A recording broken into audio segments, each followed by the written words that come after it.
After all, you, Naomi's wife, are just an outsider. So please renounce the inheritance and leave that high-rise apartment. After my husband's funeral, once I had greeted all the relatives, I was gazing at my husband's portrait. Out of the blue, my mother-in-law blurted that out. I couldn't grasp the meaning of her words, and shaken, I asked her, Mill, what do you mean? That's what I'm saying, give up on Robert's inheritance. Please, not on the day of the funeral. It's not because he's gone now. It's important. Even so, what then? Planning to hog the inheritance all to yourself? This must be why my husband disliked his mill. I remembered my husband's words. My mom gets blinded when Minnie's involved. Bob always said that like a catchphrase and always kept his distance from his own mother. That's why I only met my mill once, during our marriage introduction. Then, just the other day, my husband collapsed from exhaustion and a heart attack, never to return. You, Kathy's wife, have no blood ties, right? But I, his mother, raised Bob, so I have the right to the inheritance. Isn't that right, Bob? My mill declared, addressing my late husband's portrait. I was stunned by my mill who, even at my son's funeral, talked only about money without a hint of grief. Can we discuss this later, please? Well, I'm family by blood, so I believe it's only right that I get it. As the daughter-in-law, you should renounce any inheritance and vacate the home. I could feel the gaze of relatives around us, noticing our disagreement. I don't want my late husband lying in his coffin to hear such outrageous words from her. Please, let's not do this now. You have no say in this. Just do as I tell you. I truly wanted to shout back at those unreasonable words. But given my role as the main mourner, I bit my lip and held it in. Seeing my silence, my mill probably thought I'd obey. She suddenly cheered up, saying all right, take care, and headed over to the other relatives. How can she only think about money when her own son just passed away? Staring at the photo of my smiling husband with mixed emotions, tears welled up, and I couldn't hold them back. My name is Naomi, and I'm 40 years old. I met Daniel, who is 2 years older than me, 10 years ago. Back then, Daniel had just started his own company, and I was hired as his secretary. It was tough at first, but thanks to Daniel's hard work, the company grew and became well known. We got married, and since then, we've been facing life's challenges together. And yet, he left me behind. That day, when I heard Daniel had collapsed at the office, I rushed to the hospital. By the time I got there, he had already passed, his body cold. Why, just last night, we were talking about going on a vacation for the first time in ages. Why did this happen? In my days, the doctor told me, it was a heart attack due to stress. Come to think of it, this morning, my husband mentioned something concerning. I've been feeling some chest pain lately. Are you okay? Maybe you should see a doctor. Well, work has been a bit hectic lately. If only I had insisted on taking him to the hospital then, maybe this wouldn't have happened. No matter how much I regret it, my husband won't come back. Even though I understood it logically, my heart couldn't keep up, and I felt an overwhelming urge to scream. Yet, as the person in charge of the funeral, I pulled myself together and bravely faced the mourners throughout the service. Then, as if to trample over my feelings, my mill brought up the topic of inheritance. I felt nothing but disdain towards her. We didn't invite her to our wedding 10 years ago. My husband's father passed away when he was in college. But with the life insurance and savings he left behind, she should have been set for life. However, due to her reckless spending, she had apparently used up all the money. Yet, when my husband's mill reached her 60th birthday, he invited her for a celebratory dinner. But then, you got promoted to CEO, right? Why give me a meal when you could give me cash? That was the first thing she said after not seeing her son for so long. Do you have any idea how much it cost to raise you? Pay me back every penny I spent on you for the last 40 years. My husband, who had faintly hoped that age might have softened her, cut off all contact with her after those words. From that day on, he never had anything to do with her again. Yet, during the funeral, my Mill went around telling my husband's colleagues about her pride and joy son, and after his passing, she boastfully spoke of her hardships in raising him. I wanted to stop her, but couldn't due to the situation, watching on with frustration. In the days following the funeral, I was swamped with various tasks, keeping me incredibly busy. During this, my Mill called multiple times, but I consistently ignored her. Once everything was finally settled, I felt a gaping void in my heart. Entering my husband's room, I couldn't help but feel that John was still there. This condo, with traces of him everywhere, now feels too large for just me. "John, what should I do now?" I asked, speaking to my late husband in heaven, as I began sorting through his belongings.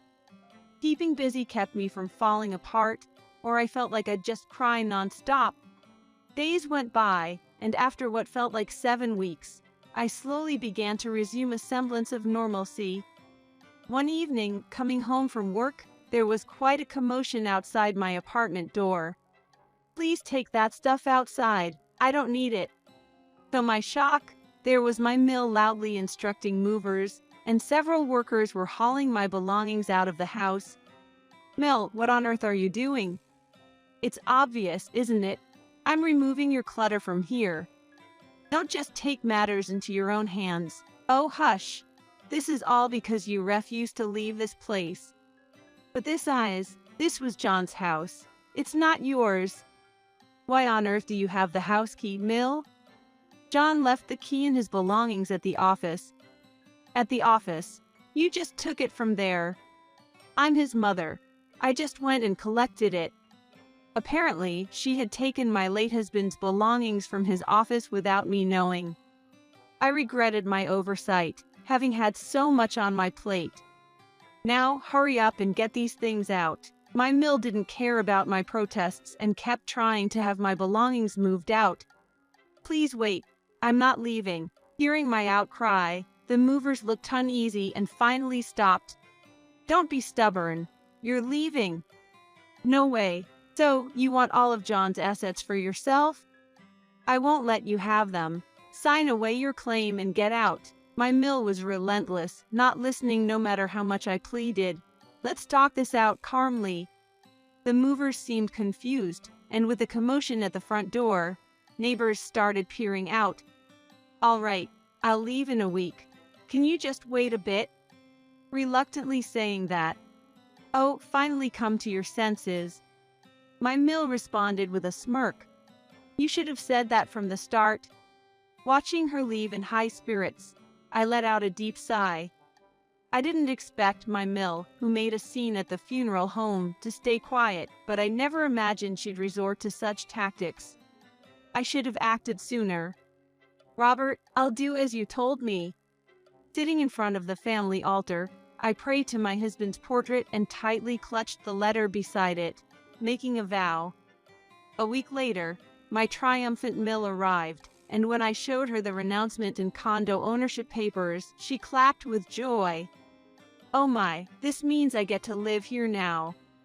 "Yes, I've already moved out, so from today it's officially your house, Mom."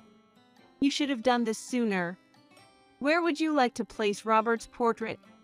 "I don't need that thing. It's in the way, just throw it out." Overwhelmed with grief, I tightly embraced the cherished photo of my husband. Now our ties are cut. Don't contact me, all right? I wouldn't want someone trying to mooch off a rich woman like me. Laughs. As she left the condo, my Mill said this, shutting the door firmly in my face. "Now I can live a life of luxury." From inside the room, I could hear my Mill's shouts of joy. "It'd be nice if that's the case," I muttered softly with a smirk. I received a call from my Mill 3 days later. "What's going on?" I thought we're strangers now. Weren't you not supposed to contact me?" "Enough noise. Explain yourself. What about?" "My son's inheritance is just debt. No life insurance at all." "Did you properly renounce your inheritance?" Apparently, as soon as my Mill moved into the condo, she received a ton of debt notices.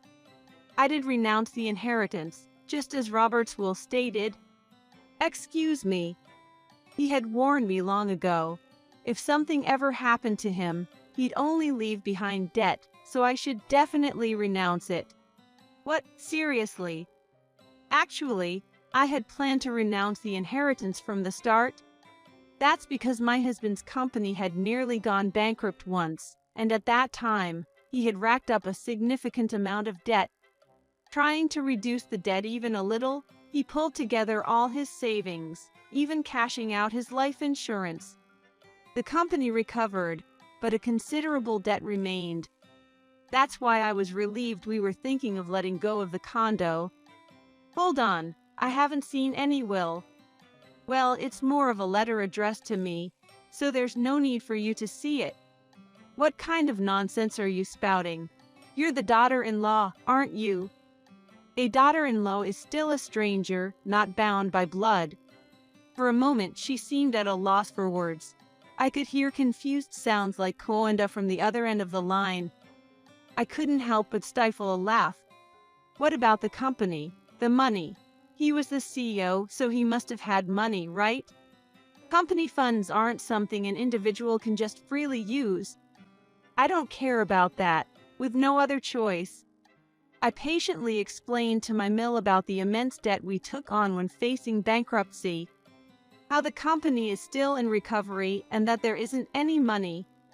I also clarified that company funds aren't something an individual can just freely use. Well, then I'll just become the CEO in place of Mike. Then I can use the company's money, right? That's not how it works. Why not? I'm continually amazed by my mill's stubbornness. Explaining any further would likely be in vain. Besides, the CEO position has already been entrusted to someone he trusted the most. What? Why would he make that decision without consulting me first?